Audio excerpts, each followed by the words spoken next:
Well, hello, everybody, especially you, CW West. Hello, Rita Wild. Welcome, everyone. Yep, we're back. Another rock and roll confessional is about to be posted. Well, it is now by the time you hear this, I guess, right? All right, yeah. Who we got this time? Oh, a guy I love and forgot how much I loved and then re-fell in love with him, just the real him. And that is John Waite, founding member of the Babies in Bad English. He joins us for an interview to talk about his new album, Wooden Heart, Acoustic Anthology, along with his upcoming tour. Yeah, John also talks about the music that influenced his writing, his love for Jimi Hendrix, his upcoming documentary, and even a new musical which he's writing with his longtime friend Neil Giraldo. So let's do it, everybody. Let's talk rock and roll with John Waite.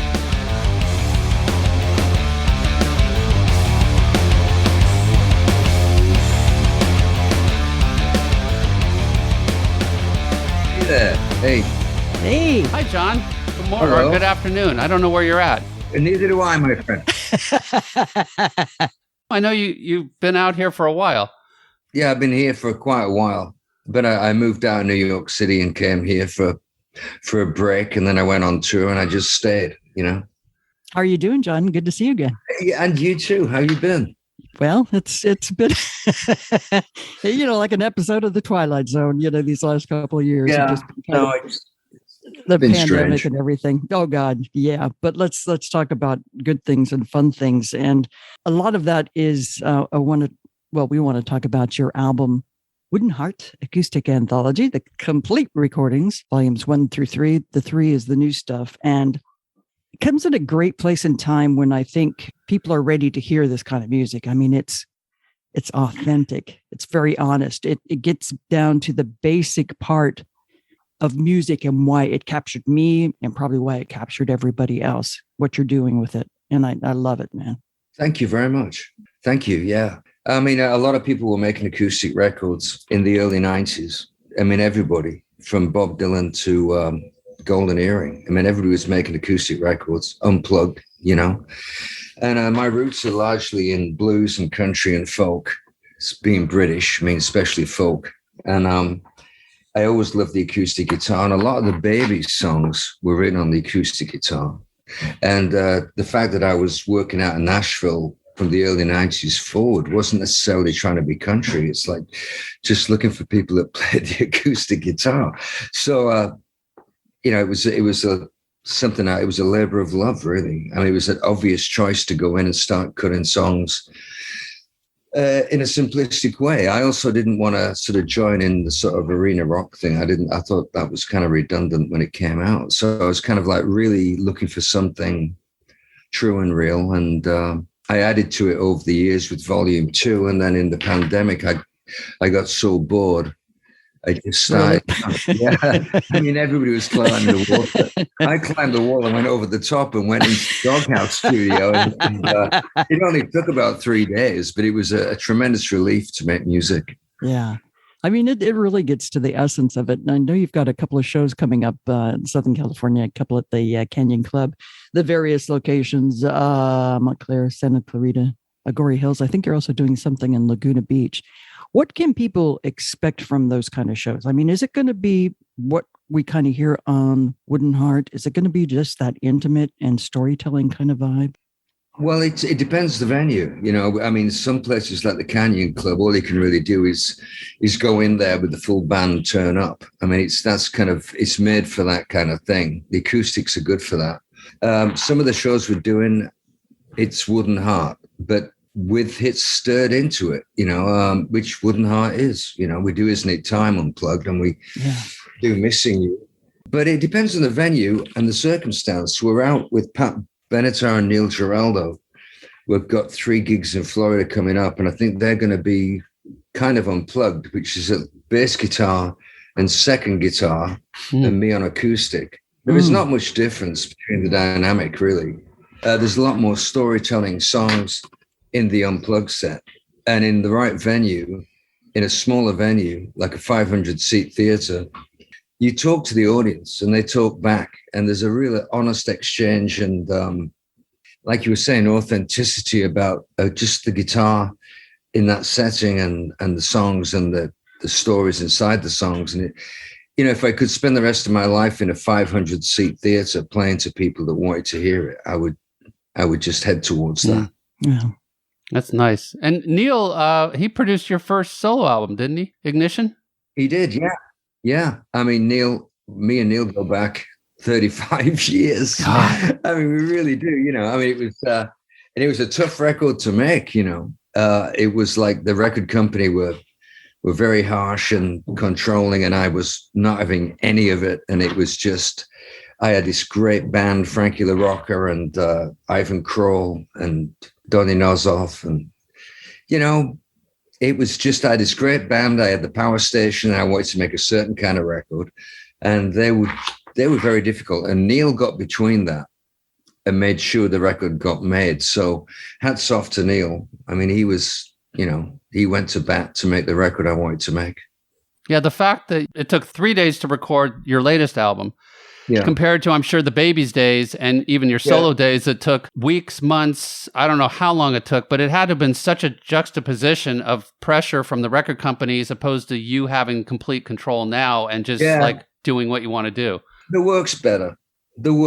I was in the studio yesterday and we cut another Dylan song, and I'm working on a new record. And it's like you make snap decisions. You just say, no, I want it like this. No. And there's no A&R guy. I mean, that's just absurd. I mean, A&R, man. Somebody once said it stands for always wrong, which I thought was a very charming description of a guy that said a loose end, That's true. trying his hand. Yeah. Oh, God. But like yesterday, we cut this song and I played bass on it, and then I played guitar on it. And there's a sort of like spontaneous feel to where the bass is playing, and it doesn't play the same pattern over and over again. It's like wandering and pinning down the melody. And then I put the guitar on, and it was like, it's exactly what I wanted to hear. And once you're a solo, you can have that kind of autonomy. You can say, no. And sometimes you need a producer because you're overwhelmed by the volume of music, not sound wise, but the choices you have to make. But as Steve Marriott once said, Steve Marriott in his early days, he said, the first choice you make is the best one. You don't think about it. And I think I've maybe become a better singer as I got older because I don't question myself. I just sing it. And if it doesn't fit with your version of me, it doesn't matter. I mean, I just know what I'm doing. It's just what I have to do. Yeah, you can definitely hear that on the record, because it's so front. I mean, it's like you said, basic guitar and then your vocals. I don't hear any auto-tune in there. No. I don't hear any special little mixes, to make your voice sound better. I mean, it's all there. Yeah. It sounds great. Yeah. I mean, the simplest is always the better. I love you is better as I love you, then baby, I would, go down to the beach and shovel a ton of sand and put it in a sack and bring it back to you. Because, think the world of you. Yeah, like a bad country song, But I love you works, and I think that kind of approach in life is always the best. Yeah. Yeah. I was kind of interested to know your early musical tastes were very much country and Western. And I thought, how can that be in England? England's rock and roll. Come on. But I remember being over there and some of the biggest artists were the country artists. Yeah. It was like really shocking to me. Before rock and roll, there was cowboys and Indians and Marty Robbins and the Gunfighter Ballads album. That was big. The lore of cowboys, High Noon, all that stuff. That was there before Gene Vincent. It was there before Bill Haley. And there wasn't a lot of separation between cowboys and Indians and rock and roll. It was like the establishment and the loner, and it just seemed to change gears into rock and roll. But country music had all the stories, and it lived next door to cowboys and Indians. And it sounds naive kind of thing. No, but it's basically, it's America, and it's the myth of America, and that's where you got Gene Vincent stepping in, and and Muddy Waters and Hubert Sumlin and all the great blues, Elmore James. And all those people affected me. You know, my cousin Mike was a great guitar player. And when I was about 6, he was playing me Hank Williams on a big old resonator national guitar. And my cousin Carol gave me a radiogram and some 45s because we hadn't got any money. And I was a musical kid and I didn't have anything, you know. So their family, the Deegans, were extremely generous to me and probably shaped a lot of what I listened to. But I mean, when you're a kid like 4 and 5, you listen to anything at all, unselfconsciously, you know. I mean, you're just taking it all in and deciding what moves you and what, but it all moves you. You can't be a snob about it when you're just like, you know, you're just chasing it down and listening. You're enraptured. Why didn't you go country? Well, I kind of did in a very obscure way with the Babies. I mean, songs like California. Sure. You know, World in a Bottle. But I didn't want to, when I was in Nashville, I was very respectful of country. I mean, I did a duet with Alison Krauss, but that's bluegrass. Yeah. But too many people were going country. I didn't like it. I thought it was kind of, you know, my country roots. I was never a rock singer. I was always a country singer. And then when they sing country, they got this country twang. And when they stop singing country, they go back to being like you and me. Yeah. There's a lot of bullshit going on in Nashville that I watch from a distance and I just scratch my head. Yeah. But all the really great talent is still there, wondering what the fuck all these strangers are doing in town with cowboy hats on. Yeah. And I can't go back. We played a gig about 2 years ago, and it moved me. You know, I looked around and all the great places were being built over, and there was cranes on the skyline building condos. I mean, it's the heart of country music. And country music should be pop music. I mean, Dolly Parton's one of the premier writers that ever, I mean, Coat of Many Colors. I mean, these are brilliant, beautiful songs. And the wonderful Alison Krauss, you know, is bluegrass, but it's poignant and incredibly well done. But this thing that, if you look at the CMAs and stuff, I have no idea what that means anymore. Yeah. Well, look at the Grammys. Oh, yeah. Well, you know. Where's the rock category, John? Yeah, I know. It's a very, but it's all there out there in the streets. But all this sort of politically correct kind of, I don't get. I mean, I'm not woke. I mean, I love people, and I hope I'm generous and kind and compassionate. But this woke shit is driving me up the wall. I mean, every time I read the newspaper, I want to just put my head in my hands. And I really became an American citizen. I did. Yes, good 2 for years you. ago, I love this country. Yeah, I really love this country. It was the biggest influence on me as a child, and to become a musician and travel the world and come to America and be number one and have bands and sort of be part of it is an incredible experience. I was born on the 4th of July. I mean, it's like it was meant to be. Exactly. But becoming an American wasn't easy. It took about 10 months and a lot of money and a lot of interviews and showing up with the documents and being, you know, reading the Constitution. And you know, it's a big thing to be an American. I think everybody should read the Declaration of Independence at least 5 times in their life in different stages, but it's worth reading. It's the reason this country's here. So true. What music was your influence in London or in England? I mean, what British bands or what from there was your influence that you brought over here? Oh man, maybe some skiffle. I mean, certainly folk. It was, like I said, it's a complete patchwork quilt till you get to about 12. I heard the Beatles when I was 10, and that blew my world up. They were only from like 70 miles away. They were from the Northwest. And I tuned into the TV show when they played Love Me Do for the first time. I mean, I remember watching it on a black and white TV, and it was like a tsunami of like, what the fuck? You know, I was like 10 or 9. Was there a British TV show that had that? I mean, in America, we had Ed Sullivan Show. So Yeah, no, but this was like, I think it was called Scene at 6:30 or People and Places. And Bill Grundy was on it. I think it was a regional TV show. Bill Grundy might not have been on that one, but it was like, it happened after the news. The news came on at 6 o'clock sharp.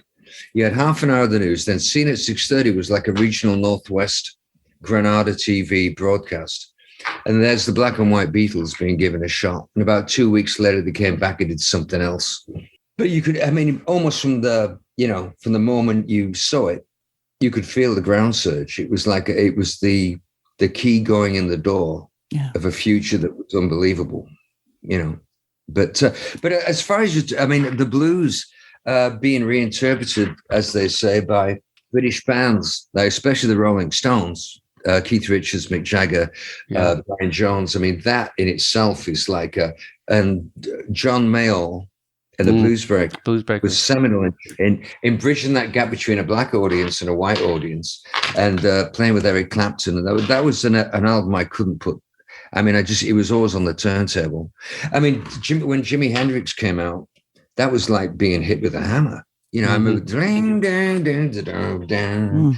he is on TV in a military jacket, an African-American guy, looks like a Cherokee, is like beyond space. And still to this day, I can listen to any Hendrix record and just be transported into a world of possibilities and an insane talent. One of the most gifted human beings to ever be on the planet. I mean, and the songs were there. Every song was like just knockout. Yeah. Beautiful. Just I love amazing. your passion. Yeah, absolutely. You've had a wonderful career. I mean, the Babies. I remember hearing, the Babies. I think it was on KMET, and there was another station on here called K West. I think at the time it played the Babies a lot, and it was like, oh my God, this is such a great song. I mean, isn't it time? It's like, the background singers and stuff. Yeah. It just really, got you in. And then I started my radio career a little bit after that. I think probably around Head First and the Midnight Rendezvous era and stuff like that. And, it's like Babies were always a great, great band. Then you had, the solo career, Bad English. There was a point in your life where could you pinch yourself and believe that this little guy from, like the north of England is getting played all over the world, getting played on MTV. Yeah. Oh God. I mean, I never look back at all the good stuff. I think it's a mistake. And every time I finish something, I put it away. I very rarely listen to my own stuff. The trap is to start thinking you're really gifted and that you've got, and the irresistible urge to make music or paint or whatever or write, that's what you should be focused on. And moving forward, I never really look back at all the tremendous good things that happened to me. I kind of remember some of the stuff that was not so great, but I don't allow myself to spend a lot of time. I mean, I think I would have had a happier life if I did that, if I could have felt like real satisfaction. But I was always up against somebody trying to manipulate the music or, sue you or stop you or steal from you. It's the music business. It's a rough deal, and it's not going to get better. It always was the same. Yeah. You got a musician that really would do anything to make music. Then you got somebody who's coldly looking at it, wondering how much money he can make. But with the advent of the internet, you can make an album at home. If you cut the drums in your bedroom and you got enough mics, you can really make a great sounding record. You don't need a record company. I mean, I have a Jody Glissman. She's an old friend of mine, but she's organizing press and radio, and I got this new record out. It's all over the internet. We're playing live gigs. You can get the Wooden Heart 1, 2, 3, the 3 CDs, the triple CD. You can get that at Target. I got a distributor. So if you pay attention, you don't have to take shit from anybody. You can make any kind of music you want, and you can walk any kind of walk you need to walk to get through this life. And anybody that goes corporate, fuck them. I mean, I think it's just crap. I mean, it's just crap. Well, I hate what it's done to the business. Gallery, Yeah. I mean, that's the whole business. The whole business has been that way. I know you're good friends with Mark Thompson, and, I'm sure you've had great stories with him about radio, just about how insane and crazy it is. And it's like, it's so sad because it's something you're so attached to and love so much, but then you just have to let it go. But for you, I am so thankful that, you're at that point in your life where you can do what you want to do, make the music that you want to make and be at peace with that and be happy with that. It's quite an accomplishment. Well, I think, after Bad English, which was verging into that world, every time the phone rang, it was trouble. I'd get home to my house in New York. I'd unpack, pour a glass of wine, throw a log on the fire. I was a big house in the woods, home again. And then the phone would ring. And you got to come back to LA on the midnight flight tonight because we've got this big, and it was like, wow. And to follow that path, you've got to give yourself up to celebrity, to being charming and funny on a game show or whatever it is. And a lot of that is just excruciatingly embarrassing, and fuck it. I don't want to do that. I love people. I love conversation. I like doing something for somebody that's cool. And I love playing music and I love the audience and I'm very proud of what I do and I'm grateful. But there's another path you can take where when you do the work that you love without any compromise whatsoever, you walk about an inch taller. You take yourself seriously without going too serious. But I mean, you're proud of your work. And that there's no price on that. There's no price. That's the whole reason you did it when you were 17. Yeah. You do it because it's real. Yeah. But I mean, and the real connection.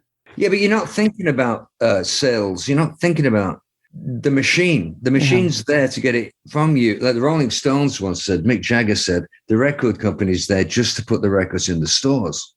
And he's right. Yeah. And take money from you. Yeah. If you sell all those records, put pressure on you. John, more music. Make another pop hit. Yeah, no, it's true. And I mean, life is short, man. It's just, when you finally get the grip on how to live your life, it's time to leave. And I recommend to everybody just like do what you love, do the right thing, and have a ball. Have a really great life. You only got one. Right. You sound very much at peace. Yeah, when you do something like Wooden Heart, I mean, the Bob Dylan song, Not Dark Yet, I was playing that and I thought, man, if I got hit by a beer truck or I drowned or something, at least I did. I mean, it was like there are moments when you show yourself and it's just, that's what it is. And right or wrong, in the picture book of life, that's a vivid picture of me as an artist, and I didn't even write the song, but it's just what it is. Not dark yet, but it's getting closer. I mean, it was just such a perfect song to put on the album for, these bizarre times. Yeah. All right. Time out. Here it is. A pause for a brief moment. Thanks, everyone, for listening. We love doing this podcast. It's our way of reaching out to rock and roll fans. We ask in return if you can help us in 2 different ways. That's right, 2. We've made it simple. 1, write a review. Apple Podcast, Amazon Music, wherever you listen. Please take a minute. It really doesn't take a long time to say how good we are, how exciting we are, how Rita's voice sounds so amazing. Yeah, right? The second Another lies. The second way is via Patreon. We have no sponsors except for just our dedicated fans like you. If you can spare as little as $1 a month, that's it. Please go to patreon.com or go to our support tab on our website, rockandrollconfessional.rocks, and help us out, please. We are grateful for all of you that have already taken the initiative to do so. All right, Rita Wild, it's the halfway point in the interview, which usually means trivia question. Indeed. When John Waite originally joined the Babies, he was not only the lead singer, but the bassist. But when the Union Jack album was being recorded, a new bassist was brought in who replaced John on bass. The answer at the end of the second half. So here we go with part 2 of John Waite. Also, you did the artwork for this album. Yeah, I actually, this is the this is the original. This is you could say that the artwork was what spawned volume 3. I remember looking at it thinking, because I do these sort of like cartoons, and I went to art school. But I mean, if a fan's been waiting outside the gig and it's been raining and they can't get in or it's sold out or whatever it is, I always try and do a small cartoon instead of an autograph. And it's a small keepsake, and it's nothing for me to do it. It takes 5 seconds. And I did that thing because people were ringing up or emailing me, and we started to sell them on the internet. And then I moved into different subject matter, and I was got like quite political, like a cartoonist. But these things were selling left, right, and center. I mean, we made a small fortune. I mean, it's like a huge amount of money, actually. But I did that, and I thought, it's homemade. It's time to go back in the studio and do Wooden Heart. And wouldn't that be, a great cover? So the art actually influenced and inspired volume 3, It's like, it's like self-portrait. Self-portrait. Yeah. If I could align it, it was like Dylan's self-portrait. That was an album that was sort of all over the place. And I had no idea going in what was going to happen. But I kind of threw myself into that sort of mindset of like, if it was good, and I was going to keep it, And I was going to say, you can, the listeners can purchase some of your original artwork on your website, which we'll put up on our website when it's time to put the show up. Yeah, absolutely. I was just going to say that there's also autographed copies of the album that you can get on your website, but except they're sold out right now. So you better get signing again, man. Get another shipment in because my pleasure. Yeah. You know what? Pause the tour and get signing and get some more artwork going, and then you can tour. John, tell us about The Hard Way. It's a documentary about yourself. Is it not coming out next year? Yeah, it's been submitted to all the film festivals in Europe and America, and they're looking for a distributor or, Netflix or whatever it's going to be.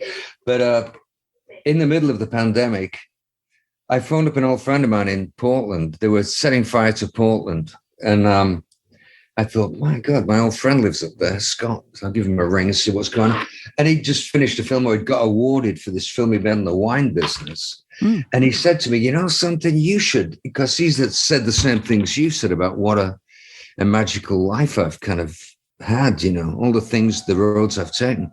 He said, you should write a book, man. Everybody's writing books. Should write a book. No, in fact, they should make a movie about you. And then he went away and got backing. He actually went away, and about a month later, he got a gigantic amount of cash. And the next time I saw him, there was like a 2-camera crew, like, Cecil B. DeMille with a makeup, the whole thing, in the studio, in the doghouse where I work. And I'm being interviewed. Then I'm being interviewed by a swimming pool like 2 weeks later. Then I'm being interviewed in my condo. And then it's like me walking down the street to a bookshop. And it's like this intense revelatory kind of, a lot of people were asked what they thought of me. And apparently they did. I hope they let me have it too. My worry is that it's going to be too positive, because I tried not to do any of that kiss and tell stuff. I thought that would be crap. I'm not big on that. It's just disrespectful. It's a shit thing to do to somebody, to sleep with somebody and then go in the newspapers and say, it just, I don't get it. So I tried to make it up with stories about drugs and waking up on the floor and stuff in the 80s and 70s, So it's a timeless story.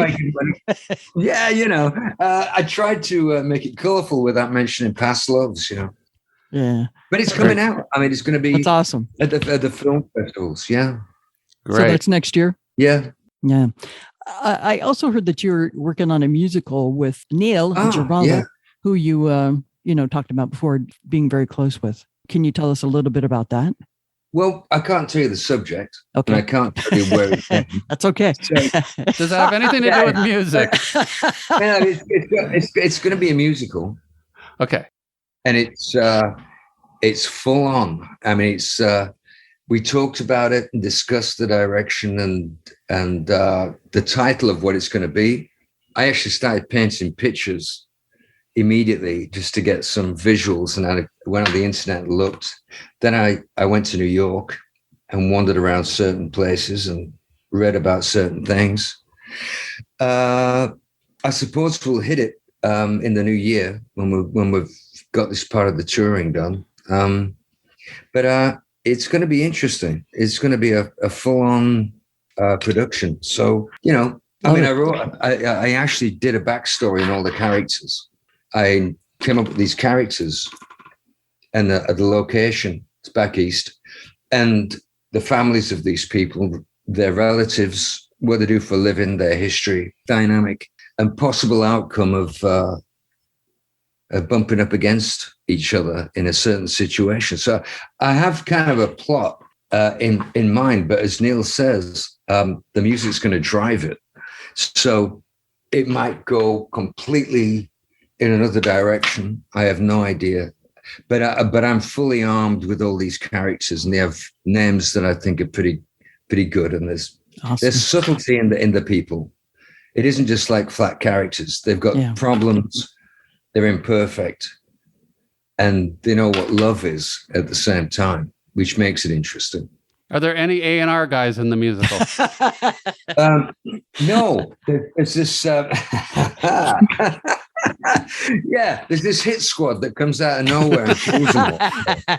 Stop the play. Stop the play. Then you can't do this because you don't have the rights for this. You can't do that. Stop. So it's kind of like the Sopranos meet the record companies. Yeah, Very exciting.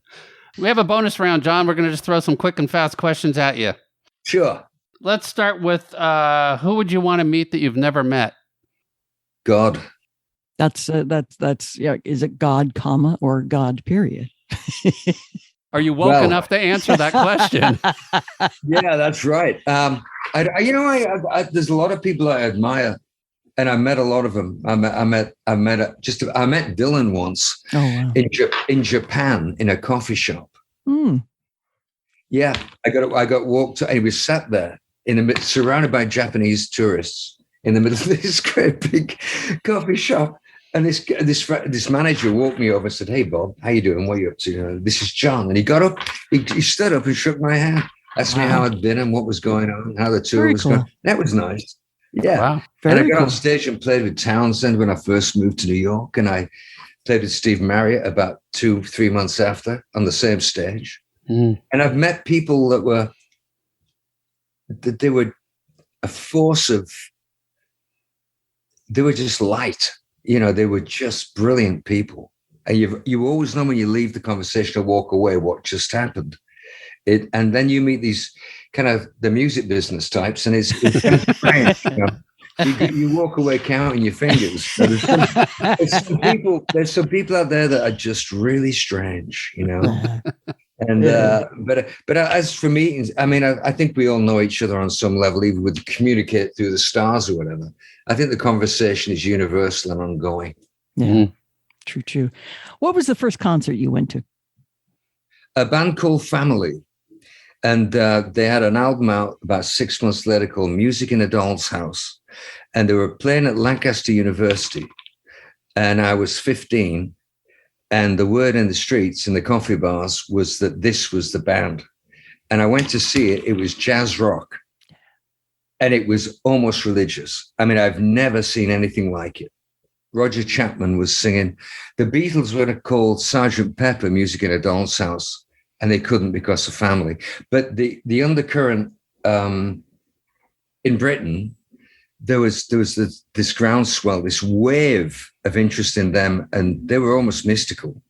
And they were tough guys. But they all dressed in a Southern way. But I remember I actually wrote a review of that show for Kerrang! Magazine, I think. They asked me to write something. They said, "What was the first concert?" I did this pretty articulate thing. And then 6 months later, the record came out and I bought it. And but Family, it was incredible. Rick Gretsch, who was in Blind Faith. Yeah, he was the bass player. Yeah, that's a band I think that mostly got played over in Europe. Never really contacted a following here. Yeah, they did like 2 American tours and it didn't work. Yeah. And something happened with Bill Graham. I think somebody got a mic stand in his head, and that was the end of them. Jeez.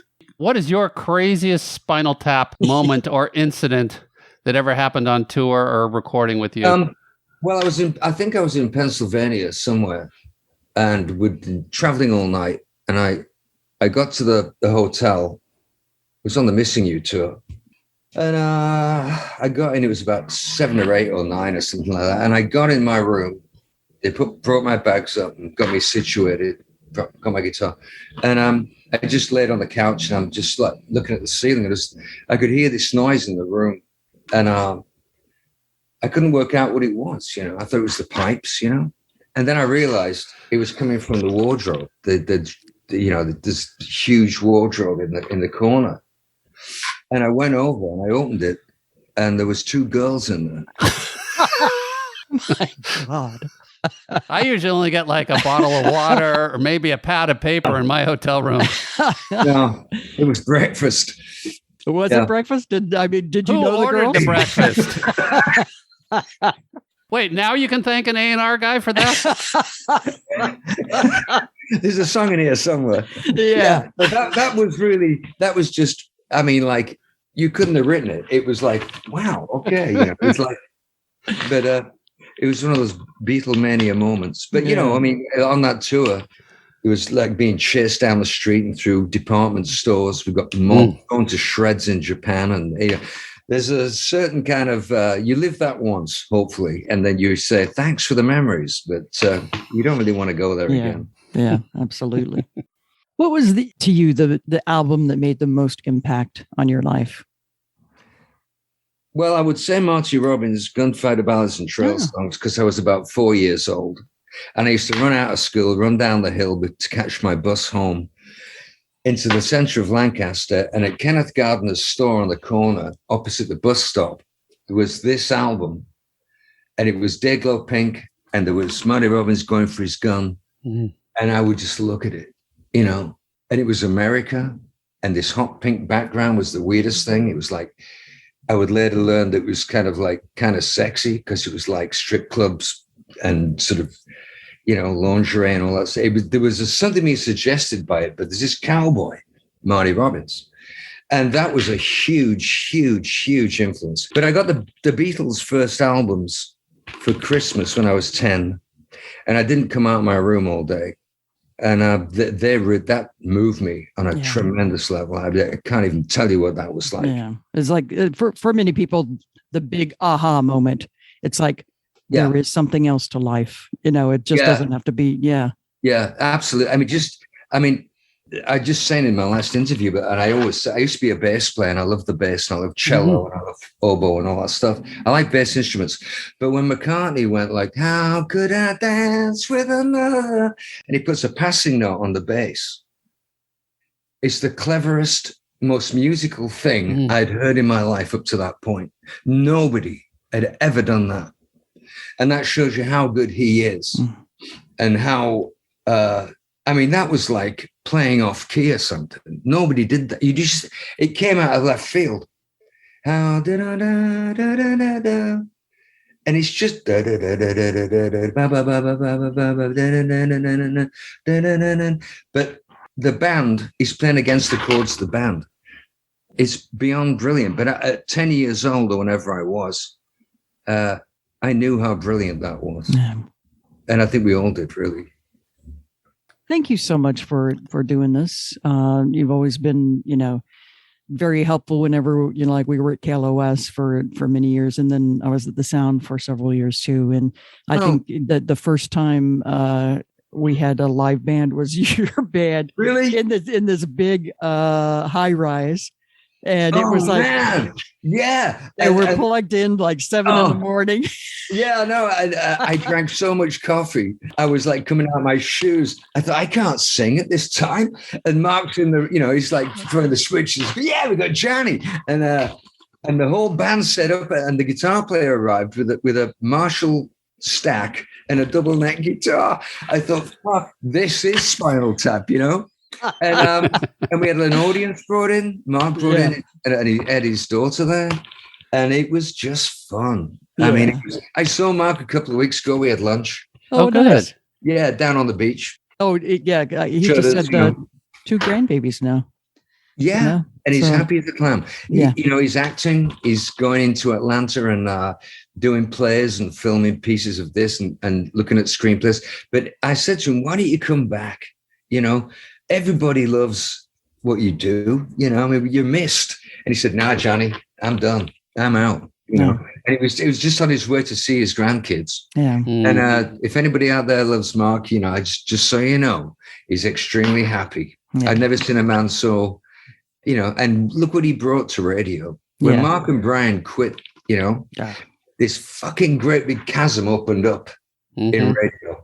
They talk about radio not being important now because you can just hit Spotify and get an entire catalog of somebody without paying, whatever, But when you're stuck in traffic in LA and there's like 1 million cars on the freeway and you're stuck in traffic and you hear 2 guys like Mark and Brian going at it and bringing in these guests, and they're funny motherfuckers, Yeah. That's like the voice of the DJ reaching out into America, and you are in this car really losing your shit, and you can laugh and you can phone in. And that's what radio is, and you can request stuff and they'll play, or they'll have me on, and it was always a scream. It was a laugh, and Rita, you were always, it's just funny stuff. And I think we missed them, and we missed Mark and Brian. Yeah. They're going to actually be inducted into the Radio Hall of Fame later this month in Chicago. So I'm going back there for the ceremony. So, God bless you. Yeah, that's great. So I'll let them know that you said all that fine stuff. Will you share in the award, Rita? No. That's their award. They are. That's their award. It's just I know that Bill Summers, the former general manager who brought them on board, is going to be there too. So it'll just be a nice event. Yeah. So I'll let them know. Yeah, absolutely. I keep bumping. I mean, I saw Brian at the Eddie Money tribute night. There's James Hetfield was there playing one of his songs. I sang one of his songs, and Sammy Hagar. We were all together, this tribute to Eddie, and Brian was there. Good. Keeping a low profile, but he was backstage, Yeah. That's cool. Great stuff. Everybody go pick up this record, Wooden Heart Acoustic Anthology, the complete recordings, volumes 1 through 3. Love the selections that you put on that. But can you continue to best of luck? Have a great time on the tour and have fun writing that musical. All right. And thank you so much for your time. Thanks. It's lovely to talk to you, Rita. And it's just great to talk to all of you. And I'm glad we're all in it. And I'm glad we're clear and passionate, and that, the world's going to flip back. Yeah. It might not look like it, but I think things like, the world is always in a state of becoming, and it's going to change right back to something that we can be proud of. At the moment, it's a mess. Yeah. But I firmly believe that people will just persevere, and common sense will come back, and we'll all be brothers and sisters. And let's learn from this experience also for the future. Yeah. I can't wait. The Renaissance moment. That's what we all need. Yeah. Yeah. The thing about, tearing down statues where you need to remember why it's there in the first place, this incredible left and incredible right.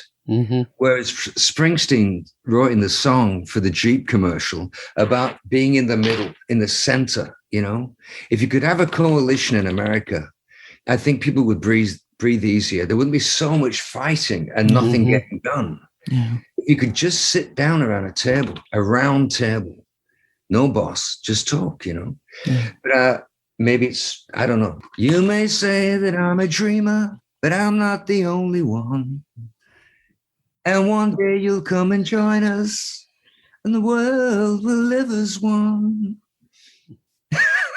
And with that note, John, thank you so for much. All your years of beautiful music. Yeah. Appreciate it. Thanks for your time. I love you. I love you both. Thanks so much. Thank you so much. Okay. Appreciate it. Thank you. Bye-bye. Bye-bye. Well, there we go. Another fun interview. I got to see John. In fact, I invited you, but you couldn't make it, probably because you have an Angels game. But I got to see John in 2019 at I think it's the Burbank Bowl or something up okay, there yeah, where Venice opened. Oh, wow. That's a great show. Yeah, it was really, he did a really great job. I was really impressed. It was a nice little venue I'd never been to, and it was kind of hidden up in the hills, and it's this old amphitheater. It was really fun. So that's excellent. Well, thank you so much, John, for being a part of our podcast, and special thanks to Jody Glissman Best for coordinating the interview. We sincerely appreciate it, Jody. Thank you so much. Thank you, Jody. We've known Jody a long time. I don't want to give out her age, but I'm just saying we've known her a long time. I think we were there at her birth.